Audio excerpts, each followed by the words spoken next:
490 BCE Persian empire के राजा Darius ने Greece में आक्रमण कर लिया। ग्रीस का कैपिटल एथेंस, यहाँ मौजूद कई मंदिर और हजारों मूर्तियां नस्तानाबूद हो गए और आने वाले कई सदियों तक ग्रीस का बच्चा बच्चा पर्शियंस के खून का प्यासा हो गया। 356 BCE मैसेडोनिया, ग्रीस के इस छोटे से कस्बे में एक बेटे ने जन्म लिया। नहीं, कोई मामूली बेटा नहीं, भगवान का बेटा सिकंदर। 334 BC सिकंदर ने इस छोटे से तिनके से अपना राज्य बढ़ाया, अपने देश का बदला लिया, पूरे पर्शियन एम्पायर को तबाह कर दिया और अब विश्व का नक्शा कुछ ऐसा दिख रहा है।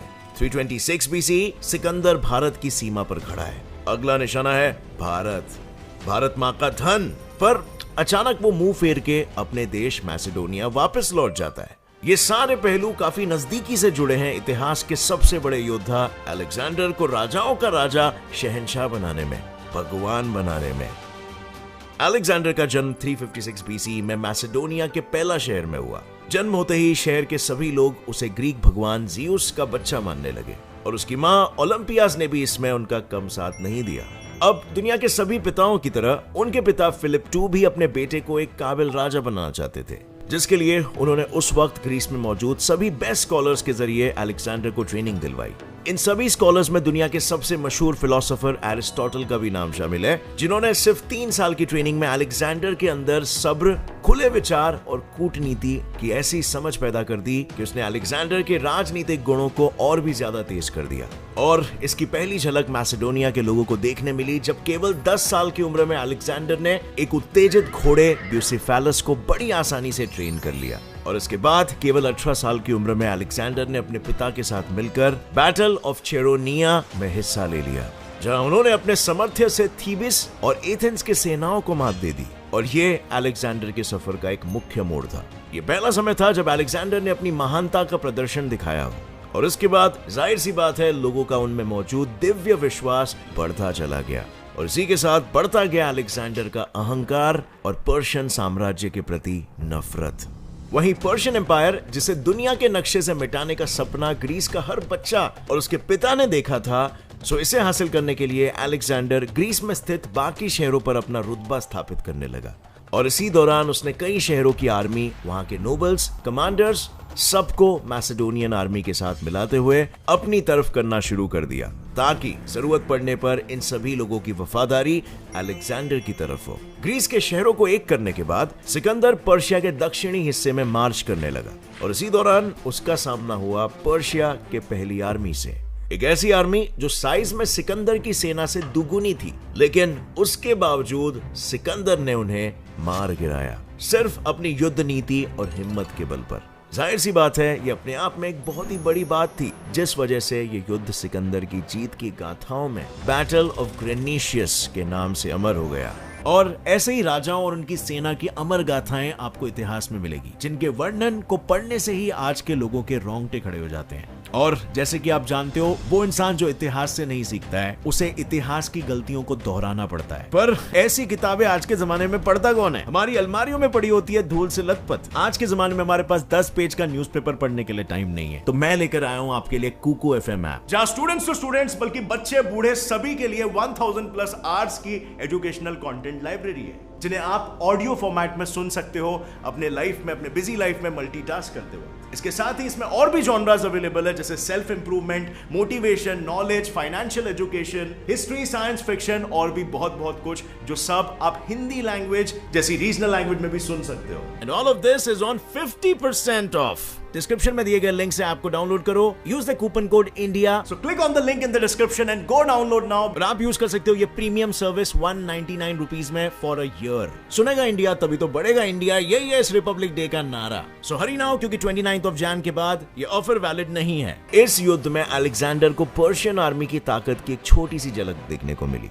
जिसके बाद उसने अपने मिलिट्री स्किल्स और कुटिल बुद्धि के इस्तेमाल से इस युद्ध में जीत अपने नाम की। इतनी बड़ी सेना से खुद की छोटी सेना होने के बावजूद सिर्फ अपनी बेहतर वॉर स्ट्रैटेजी और इंटेलिजेंस की मदद से। इस जीत के बाद अलेक्जेंडर ने एशिया माइनर के कई हिस्सों को अपने कब्जे में ले लिया और जहां वो नहीं पहुंच पाया था, उन शहरों ने खुद ही उसके सामने सरेंडर कर लिया। पर पर्शिया के एक हिस्से को अपने कब्जे में लेने के बाद भी उसने वहां के कल्चर को कभी खत्म नहीं किया।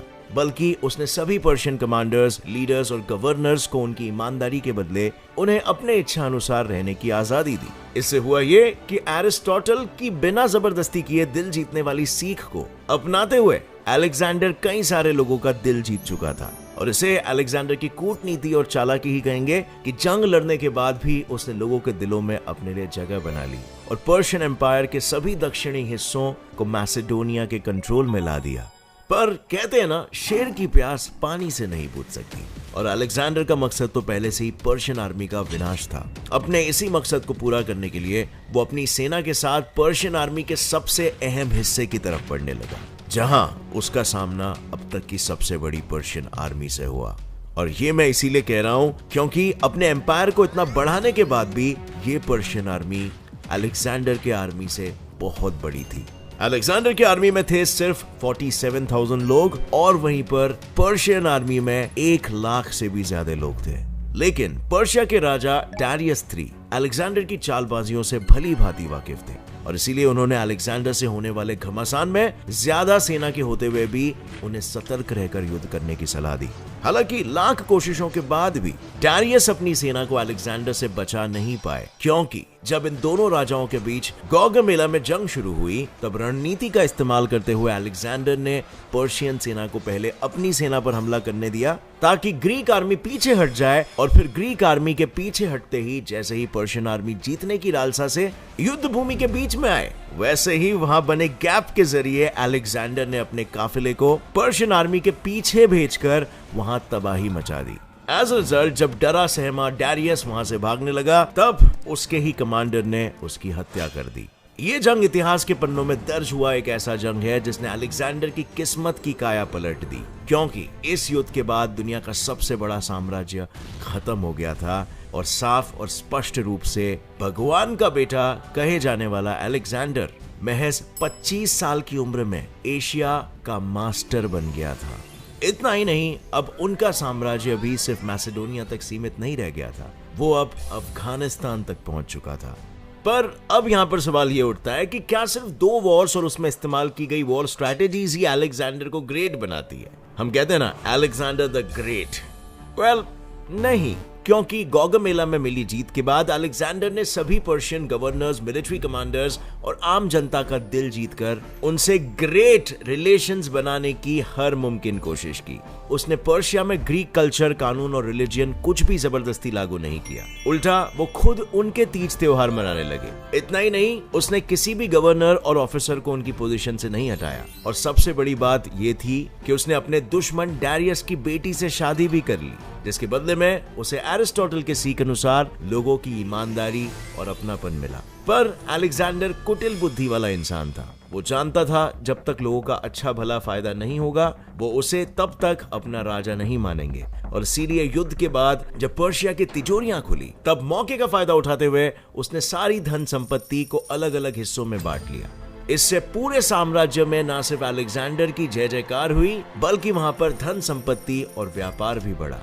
लेकिन सफलता की राह में पीठ में खंजर अपने ही मारते हैं, ये बात सिर्फ किताबी नहीं है, क्योंकि अलेक्जेंडर के इन स्ट्रैटेजीज ने चाहे पर्शियंस को खुश कर दिया हो, पर इससे उसकी ही सेना और कमांडर्स नाराज थे, और वो सभी मिलकर अलेक्जेंडर के ही खिलाफ षड्यंत्र रचने लगे। पर अलेक्जेंडर ने कच्ची गोटियां नहीं खेली थी। वो अपनी सफलता को रहकर इतने चौकन्ने रहते थे कि जैसे ही उन्हें अपने साथ होने वाले षड्यंत्र का पता चला, उन्होंने फौरन उस शख्स की हत्या कर दी। और ये बात और है कि जीत का नशा इंसान को किसी भी हालत में रुकने नहीं देता, और इसी नशे की लत अलेक्जेंडर को भी लग चुकी थी। तभी तो अपने लोगों से धोखा खाने के बाद भी वो रुके नहीं, बल्कि पर्शियन आर्मी के बाद उनकी नजर ईस्टर्न बॉर्डर्स के पार इंडियन सब कॉन्टिनेंट पर पड़ी, जिसकी वजह थी इंडिया की नेचुरल वेल्थ। और इंडिया के इसी वेल्थ पर कब्जा जमाने के लिए अलेक्जेंडर की सेना खाइबर पास को पार करते हुए इंडियन सब कॉन्टिनेंट तक पहुंच गई, जहां उनका सामना हुआ पौरव राज्य से, जो आज का पाकिस्तान है, वहां के राजा पोरस से, जो किसी भी कीमत पे अलेक्जेंडर को भारत की भूमि में अपना राज्य स्थापित नहीं करने देना चाहते थे। इसी वजह से दोनों के बीच जंग छिड़ गई। ये जंग अलेक्जेंडर की सेना के लिए अब तक की सबसे ज्यादा लंबी, मुश्किल और खतरनाक जंग थी, क्योंकि दुनिया के बाकी राजाओं ने अलेक्जेंडर की कुटिल बुद्धि के आगे अपने घुटने टेक दिए थे, लेकिन वहीं पोरस महीनों बाद भी हार मानने के लिए राजी नहीं था। हालांकि राजा की कड़ी मशक्कत के बाद भी उनकी जीत नहीं हुई, लेकिन उनकी युद्ध कला और उनके जज्बे ने अलेक्जेंडर को काफी प्रभावित किया, जिसके बाद उसने खुद पोरस को न सिर्फ इंडियन सब कॉन्टिनेंट में राज करने दिया, बल्कि भेंट स्वरूप उसने और ज्यादा राज्य भी दे दिया। लेकिन हैरानी की बात तो यह है कि जिस राजा को दुनिया में कोई हरा नहीं पाया, उसकी मौत 32 इयर्स की कम उम्र में हो गई। किंतु मरने के बाद भी उनका शरीर मानो हार मानने के लिए तैयार नहीं था, और इसीलिए तो मरने के 6 दिन बाद भी उनकी बॉडी डीकंपोज नहीं हो रही थी। दरअसल जून 323 BCE में अलेक्जेंडर बेबीलोन पहुंचे थे, जहां 10 दिनों के बुखार के बाद उनकी मौत हो गई, जिसके बाद उनके शरीर को जब दफनाया गया तब उनकी बॉडी 6 दिनों तक डीकंपोज नहीं हुई। हालांकि अगर इस पर मॉडर्न रिसर्चर्स की माने तो अलेक्जेंडर को स्ट्रोक की वजह से पैरालिसिस हो गया था, जिसकी वजह से उनकी बॉडी में ऑक्सीजन की डिमांड कम हो गई होगी, उनकी आंखों की पुतलियां बड़ी हो गई होगी और उनका सांस लेना लगभग ना के बराबर हो गया होगा। और क्योंकि तभी के वैद्य दिल की धड़कन की जगह सांसों को चेक करते थे, और इसीलिए हो सकता है कि उन्होंने अलेक्जेंडर को समय से पहले ही मृत घोषित कर दिया। इसका मतलब यह है कि अगर अलेक्जेंडर कुछ साल और जी जाते तो पूरी दुनिया में उनका साम्राज्य न जाने कहां तक फैला होता। चाहे कम उम्र में मरने की वजह से अलेक्जेंडर पूरी दुनिया पर राज नहीं कर पाए हो, लेकिन इससे इस बात को झुटलाया नहीं जा सकता कि सिर्फ उसी के वजह से ग्रीक संस्कृति की झलक हमें प्राचीन काल के हर हिस्से में देखने को मिलती है। यही नहीं, उनकी मौत के बाद उनका साम्राज्य भले ही खत्म हो गया था, लेकिन अगले 200 सालों तक इंडो ग्रीक किंगडम्स के जरिए ग्रीक इन्फ्लुएंस बरकरार रहा, जिसे हेलेनिस्टिक एज के नाम से भी जाना जाता है। और इसी वजह से ग्रीक भाषा भी मैसेडोनिया से 22,000 माइल्स की दूरी तय करते हुए इंडिया तक पहुंच पाई, और साथ ही इंडिया में किए गए उसके हमले के बाद ही सेंट्रल एशिया और वेस्ट के बीच ट्रेड रूट्स एस्टैब्लिश हो पाए। इसके अलावा आज दुनिया में कम से कम 50 सिटीज अलेक्जेंडर के नाम पर है, और इनमें से कई सिटीज की स्थापना खुद अलेक्जेंडर ने की थी, जहां आज लाखों में लोग रहते हैं। और सिर्फ सिटीज ही नहीं, उसने जाते जाते लोगों को अपनी मिलिट्री टैक्टिक्स भी दी, जिसे आज कई मिलिट्री एकेडमीज में पढ़ाया भी जाता है। अगर हिस्टोरियंस की माने तो अलेक्जेंडर इतिहास के उन लोगों में से थे जिनका जिक्र सैकड़ों भाषाओं और कल्चर्स में किया गया है, जैसे कि Persian, Arabic, Sanskrit, Roman etcetera. इतना ही नहीं, हिंदी का फेमस एक्सप्रेशन जो जीता वही सिकंदर, इसमें भी सिकंदर का मतलब कोई और नहीं बल्कि अलेक्जेंडर द ग्रेट है। And with that said, let's end this great video. और फ्रेंड्स, जाने से पहले कुकू FM ऐप को डाउनलोड करना मत भूलना। डिस्क्रिप्शन में दिए गए लिंक से ऐप को डाउनलोड करो। Use the coupon code India, so go Hari now. अगर वीडियो पसंद आई तो एक लाइक जरूर ठोकना। ऐसे ही नॉलेजेबल वीडियोस देख के अपने ज्ञान को बढ़ाने के लिए gets it fly fact channel को अभी सब्सक्राइब कर लो और बेल नोटिफिकेशन को ऑन कर लेना, ताकि आगे आने वाली ऐसे इंटरेस्टिंग वीडियोस आप कभी भी मिस ना कर पाओ। As always friends, stay curious, keep learning, keep growing. जय हिंद।